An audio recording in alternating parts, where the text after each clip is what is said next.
Mr. Hoddy by Roald Dahl. Mr. Hoddy. They got out of the car and went in front of the door of Mr. Hoddy's house. I've an idea Dad's going to question you rather sharp tonight. Glance whispered. About what, Glance? The usual stuff, jobs and things like that, and whether you can support me in a fitting way. Jackie is going to do that, Claude said. When Jackie wins, there won't be any need for any jobs. Don't you ever mention Jackie to my dad? Claude Cub Beige. Or that'll be the end of it. If there's one thing in the world he can't abide, it's greyhounds. Don't ever forget that. Oh Christ, Claude said. Tell him something else, anything. Anything to make him happy, see? And with that, she led Claude into the parlor. Mr. Hoddy was a widower, a man with a prim, sour mouth and an expression of eternal disapproval all over his face. He had the small, close-together teeth of his daughter's glance, the same suspicious inward look about the eyes, but none of her freshness and vitality, none of her warmth. He was an all-sour apple of a man, grey-skinned and shriveled, with a dozen of surviving strands of black hair pasted across the dome of his bald head. But a very superior man was Mr. Hoddy's, a grocer's assistant, one who wore a spotless white gown at his work, who handled large quantities of such precious commodities as butter and sugar, who was deferred to, even smiled at, by every housewife in the village. Cubbage was never quite at ease in this house, and that was precisely as Mr. Hoddy intended it. They were sitting round the fire in the parlour, with cups of tea in their hands. Mr. Hoddy in the best chair to the right of the fireplace. Claude and Glance on the safe sofa, decorously separated by the white space.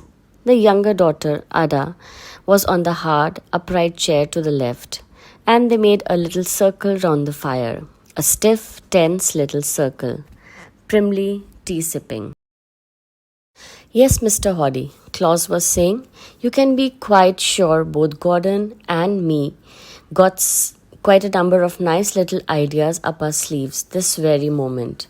It's only a question of taking our time in making sure which is going to be the most profitable. What sort of ideas? Mr. Hoddy asked, fixing Claude with small, disapproving eyes. Ah, there you are now. That's it, you see. Claude shifted uncomfortably to the sofa. His blue lounge suit was tight around his chest, and it was specially tight between his legs, up in the crouch. The tightness in his crouch was actually painful to him, and he wanted terribly to hitch it downward. This man you call Gordon, I thought he had a profitable business out here, as it is, Mr. Hoddy said. Why does he want to change? Absolutely right, Mr. Hoddy. It's first state business. But it's a good thing to keep expanding, see? New ideas is what we are after, something I can come in on as well and take share of the profit. Such as what? Well, what is it? Mr. Hoddy placed his cup carefully on the little table beside him and leaned forward to listen. And Claude, watching him, knew more than ever that this man and all those like him were his enemies. It was the Mr. Hoddys were the trouble. They were all the same. He knew them all, with their clean, ugly hands, their grey skin, their arsed mouths, their tendency to develop little round bulging bellies just below the waistcoat, and always the unctuous curl on the nose, the weak chin, the suspicious eye that were dark and moved too quickly. The Mr. Hoddys, oh Christ.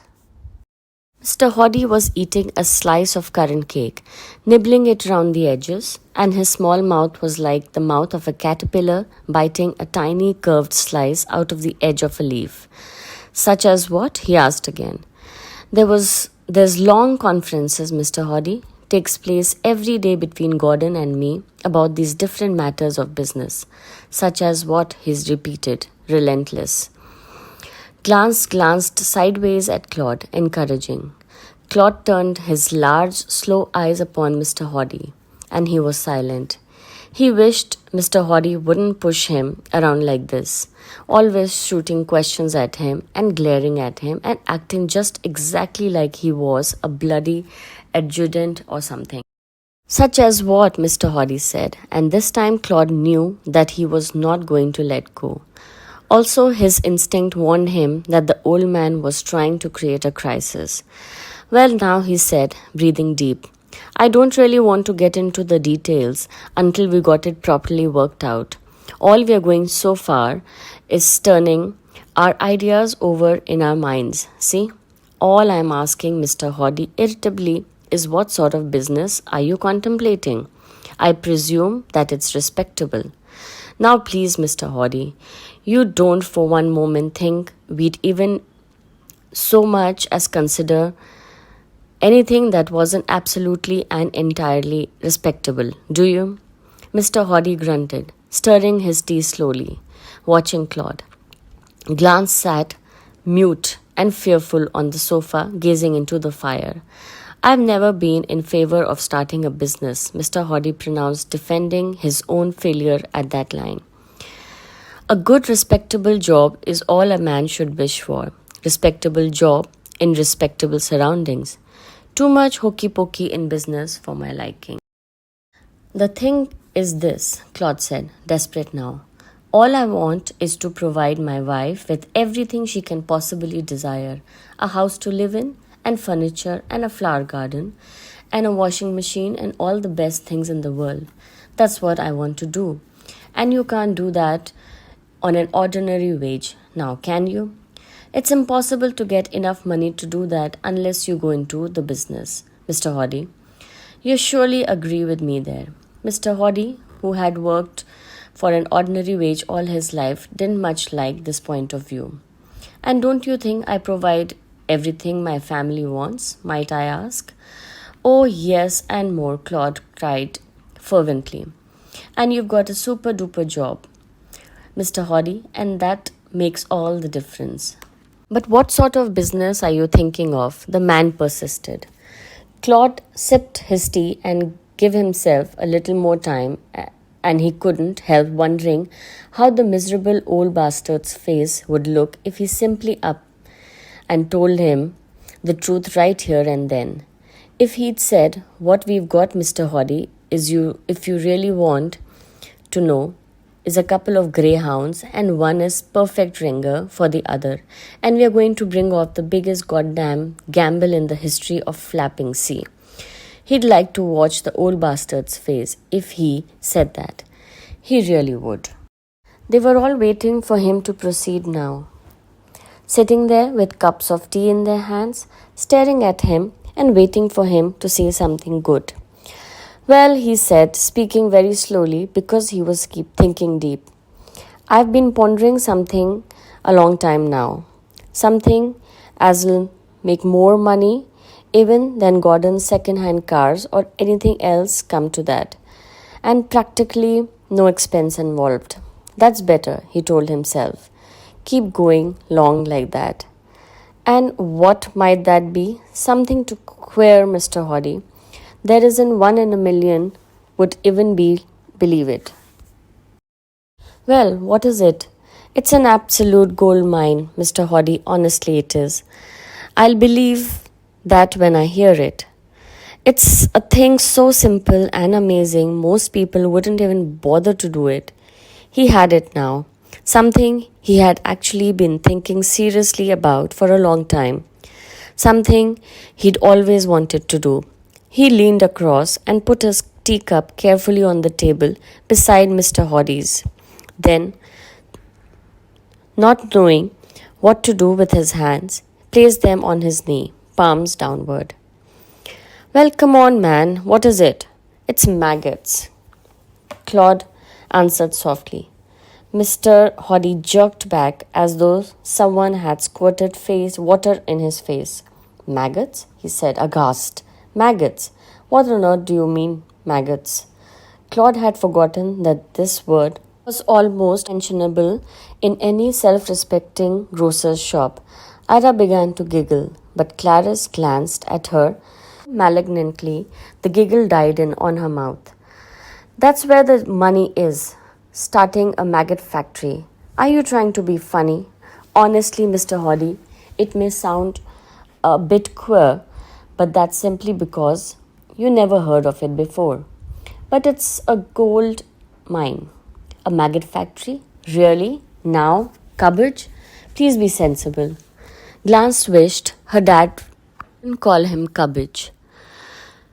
You never heard speak of maggot factory, Mr. Hoddy? I certainly have not. There's maggot factories going now, real big companies with managers and directors and all. And you know what, Mr. Hoddy? They're making millions. Nonsense, man. And you know why they're making millions? Claude paused. But he did not notice now that his listener's face was slowly turning yellow. It's because of the enormous demand of maggots, Mr. Hoddy. At that moment, Mr. Hoddy was listening also to other voices, the voices of his customers across the counter, Mrs. Rabbit's, for instance, as he sliced off her ration of butter. Mrs. Rabbit's, with her brown moustache, and always talking so loud and saying, well, well, well. He could hear her now saying, well, well, well, Mr. Hoddy. So your Clarice got married last week, did she? Very nice too, I must say.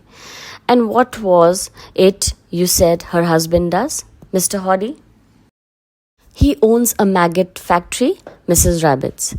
No, thank you, he told himself, watching Claude with his small, hostile eyes. No, thank you very much indeed. I don't want that. I can't say, he pronounced primly, that I myself have ever had occasion to purchase a maggot. Now you come to mention it, Mr. Hoddy, nor have I, nor has many other people we know. But let me ask you something else. How many times you have occasion to purchase a crown wheel, a pinion, for instance? This was shrewd question, and Claude permitted himself a slow, mawkish smile. What's that got to do with maggots? Exactly this. That certain people buy certain things, see?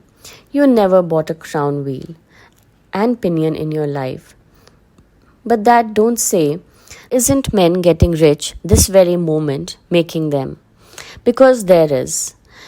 It's the same with maggots. Would you mind telling me who these unpleasant people are who buy maggots? Maggots are bought by fishermen, Mr. Hoddy, amateur fishermen.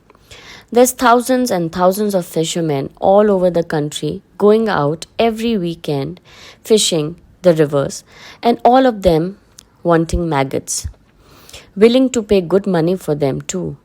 You go along the river there, anywhere you like above Marlow on a Sunday, and you'll see them lining the banks.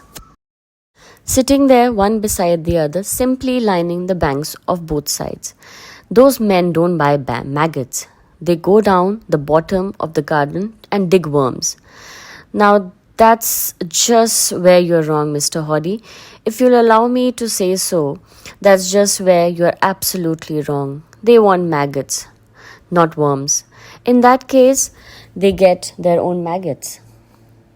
They don't want to get their own maggots. Just imagine, Mr. Hoddy, it's Saturday afternoon and you're going out fishing and a nice clean tin of maggots arrive by post, and all you've got to do is slip it in the fishing bag and away you go. You don't think fellas is going to dig worms and hunting for maggots when they can have them delivered right to their very doorsteps like that, just for the bob or two, do you? And might I ask how you propose to run this maggot factory of yours? When he spoke the word maggot, it seemed as if he was spitting out a sour little pip from his mouth. Easiest thing in the world to run a maggot factory. Claude was gaining confidence now and warming to his subject. All you need is a couple of old oil drums and a few lumps of rotten meat or a sheep's head, and you put them in the oil drums, and that's all you do. The flies do the rest. Had he been watching Mr. Hoddy's face, he would probably have stopped there. Of course, it's not quite as easy as it sounds. What you've got to do next is feed up your maggots with special diet, bran and milk. And then, when they get big and fat, you put them in pint tins and post them off to your customers. 5 shillings a pint they fetch. 5 shillings a pint, he cried, slapping the knee. You just imagine that, Mr. Hoddy. And they say one blue bottle lay 20 pints easy. Claude stopped to catch his breath. He was having a vision now, the same vision that accompanied all his dreams of wealth, of an immense factory building with tall chimneys and hundreds of happy workers streaming in through the wide wrought iron gates, and Claude himself sitting in his luxurious office directing operations with a calm and splendid assurance. These people with brains, studying these things this very minute. He went on. So you got to jump in quick unless you want to get left out in the cold. That's the secret of big business, jumping in quick before all the others, Mr. Hoddy. Glance, Ada, and the father sat absolutely still, looking straight ahead. None of them moved or spoke, only Claude rushed. Just so long as you make sure your maggots is alive, when you pose them, they've got to be wiggling. See, maggots is no good unless they are wiggling. And when we really get going, when we've built up a little capital, then we'll put some glass houses. Another pause, and Claude stroked his chin. Now I expect you're all wondering why a person should want glass houses in a maggot factory. Well, I'll tell you. It's for the flies in the winter. See, most important to take care of your flies in the winter. I think that's enough. Thank you, Cabbage, Mr. Hoddy said suddenly. Claude looked up, and for the first time he saw the expression on the man's face. It stopped him cold. I don't want to hear any more about it, Mr. Hoddy said. All I'm trying to do, Mr. Hoddy, Claude cried, is give you a little girl everything she can possibly desire. That's all I'm thinking of night and day, Mr. Hoddy. Then all I hope is you'll be able to do it without the help of maggots. Dad, Glance cried, alarmed. I simply won't have you talking to Claude like that. I'll talk to him how I wish. Thank you, miss.